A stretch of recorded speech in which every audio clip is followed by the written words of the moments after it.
evangelistic tool, right? Because lots of guys used to go, everybody used to go and have fun, and that was young ministry about 3-4 years. Then after John and Derek left, that was the end.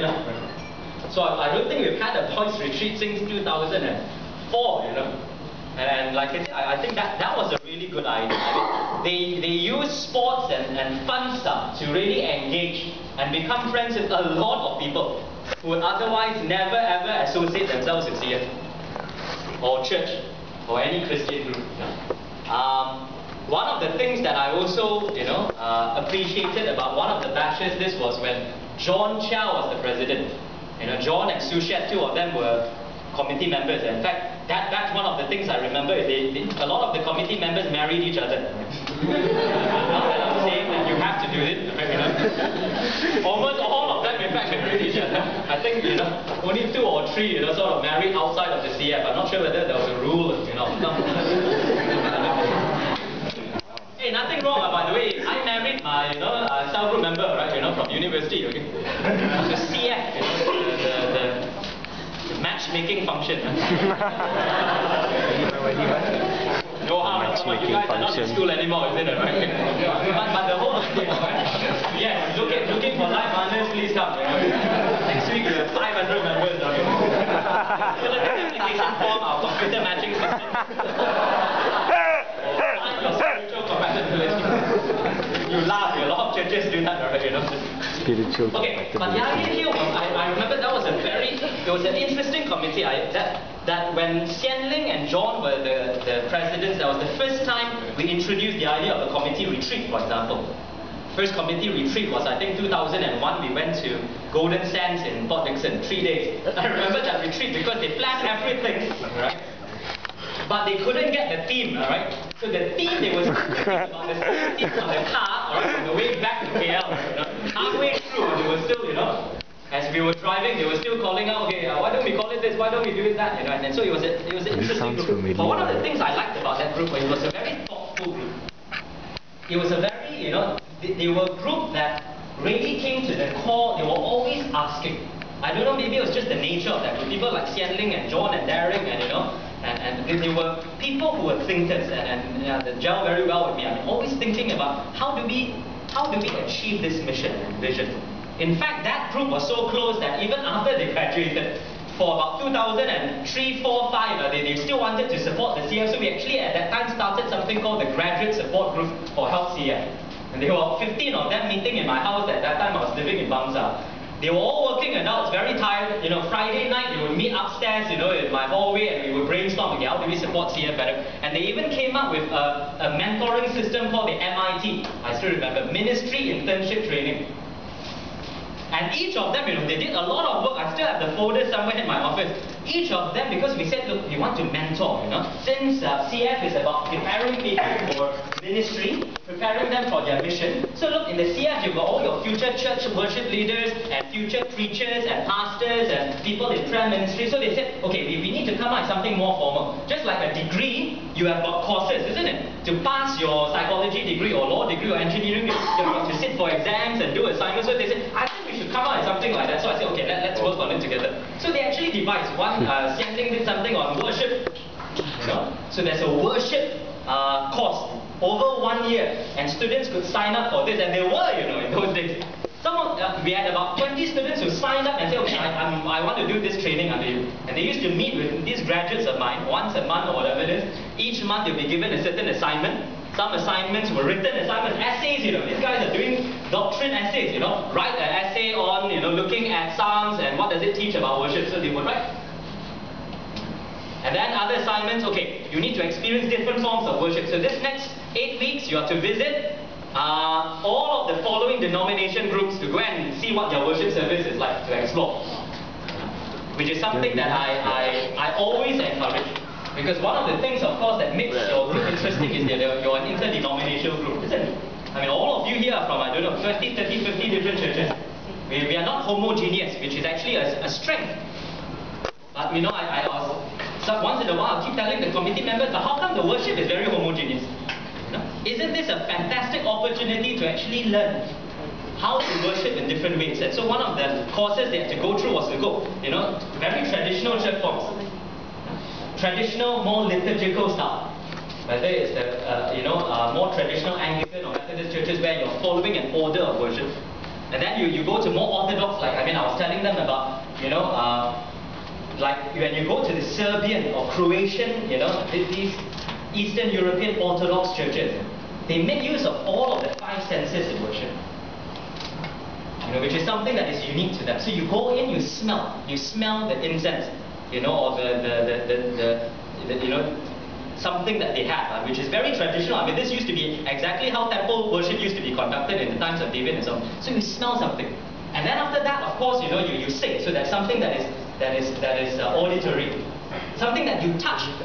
For example, when you take the communion, and the feel of the wine, feel of the bread, something that you. So all of the five senses are there, And I was just thinking, the CF is such a wonderful opportunity to explore. Rather than, look, we do the worship the same way as we've been doing back in our own church, and it's the same old, and actually that, to me, that's one of the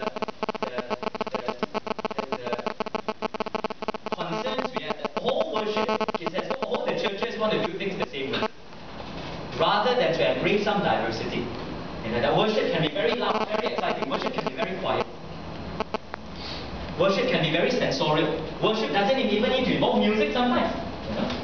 Like I remember we used to have all these experiential worship sessions where we write something down. We used to go to camp. Now I'm jumping back and forth. When I was in New Zealand, we used to take all the cell group leaders. When I was an advisor, we had about 15 cell groups in that university, in the Overseas Christian Fellowship. We take all the 30 cell group and assistant leaders, and in New Zealand it's so beautiful. We used to take them for a retreat in an island, and this island has only one campsite. It's St. Martin's Island in Dunedin. It's up on the hill overlooking the ocean on all sides. And so when you're having a camp there, you're the only people there. And we used to do worship, we used to send people out, we used to say, okay, look, everybody take 20 minutes to go and do your devotion. And then you find something. Find an object. It could be a rock, it could be a feather, it could be a leaf, it could be a plant, it could be a photo you take or something, and you bring it back, then everybody would share. And that's our form of worship. We are thanking God for an experience that we've had. And this object reminds us of that. And we would write something, so we put this big, pieces, mahjong paper kind of thing all over the floor, and people would write. And then we would look at each other's symbols. We would write psalms together. There was I'm sure some of you have tried that exercise where you come together and we say, okay, all of us contribute a prayer, and we write it down, and this is our psalm together. This is something we say together. So my point is, even in those days, we used to realize worship can be so many different things.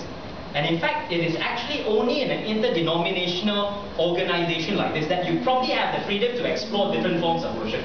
Most of our churches have pretty set ways of doing things like they're not going to send you out to islands every Sunday. Logistically, it's not possible. Most of them have a certain way, and most of us after university we'll be in our churches for the rest of our life.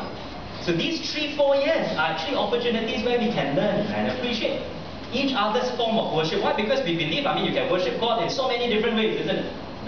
And so going back to my MIT scheme, they used to have these assignments.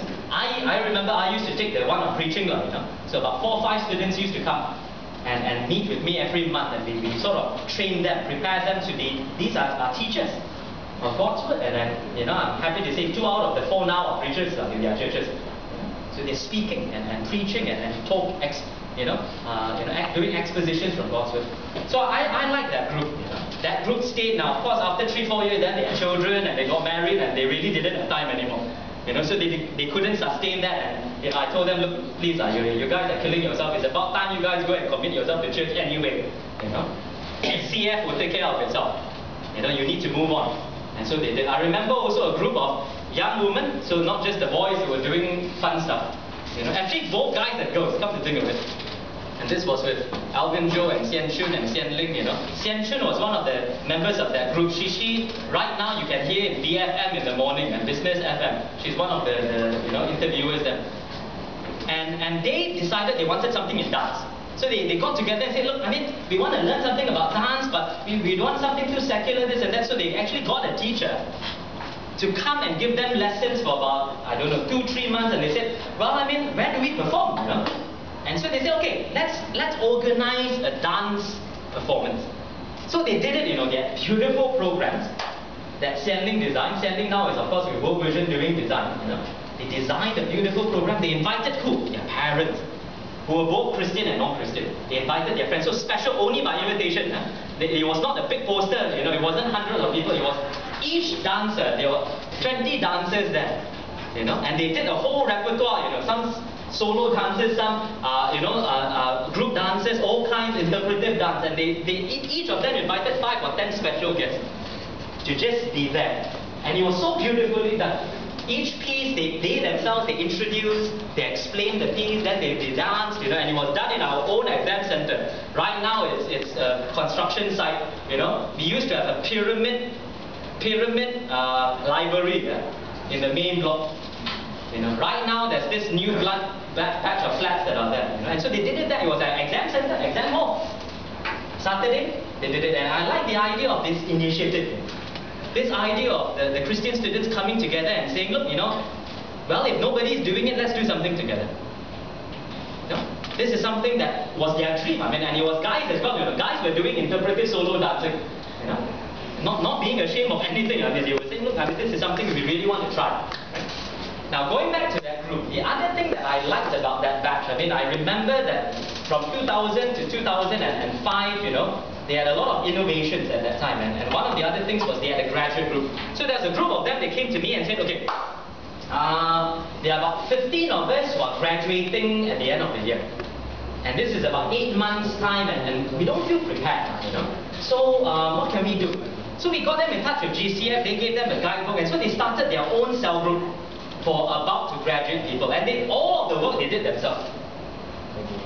So they met, they went through a book by Graduates Christian Fellowship on preparing for, I think it was called Witness in the Marketplace or something like that. They went through it themselves faithfully, and then during CF camp, they actually even had a separate program. So I remember those few years, we had, everything was done together, but for the speaking part, there were 2 speakers. One for everybody else, and they actually got a special speaker to talk to the 15 of them. It was Professor Living Lee, who was a fellow EXCO member now, to talk about graduating, preparing for the challenge of graduating, And that was, amazing. In fact, I like that because when I look at all of them now, about 2 months ago, they had this big reunion in Hilton PJ, high tea, all of them were there. I look back and I say, I think this really made a difference. It grounded them, it prepared them for the challenges, And at this stage, let me just say, I tell you why many of us are so passionate about this work. It's not just about the promise of what all of you can be. When I look at you now, I'm not just seeing you now, I'm looking at, like I said, 20, 30 years time, all the things you're going to achieve for God. But it's also the urgency because we realize that the dropout rates among Christian university students is huge. In fact, one of the speakers you should get is, somebody alive to us at the Methodist Church, Dr. Herbert Tan. Once in a while he comes to Whispering Hope, He was in Campus Crusade, so he's another one like me who is sold out, completely to the idea of campus ministry. He did his PhD thesis on why Christian university students who are leaders in church and school, they backslide and they drop out when they start working. PhD thesis, so he's got all the data, And I tell you, the rates are huge, man. In fact, when we were in New Zealand, we estimate it's about 60 to 65%. Meaning, if there are 100 of you here, only 30 of you in 10 years' time will be what we would call a growing, active, alive Christian. About 70%, the estimates are 70%. Again, we don't want to judge, like I said, whether are they Christian, not Christian, but to be honest, they are empty shell already, right? They could be still going to church, who knows? They could be still calling themselves Christian, but they have none of the energy or passion or seriousness and meaning in their faith when you are university students. And when you talk to Herbert and many other people, you talk to all Christian workers, they will tell you the same thing. Many people will backslide, many people will forget about God. Why? Because working life is going to be the most challenging transition to most of you. It's going to be like nothing you've ever experienced. All of you have gone through transition periods. Primary school, secondary school. Secondary school, pre-university, A-levels, from this college to help. And some of you then from help overseas. And then of course one of the final transitions will be to work. And that work transition you don't underestimate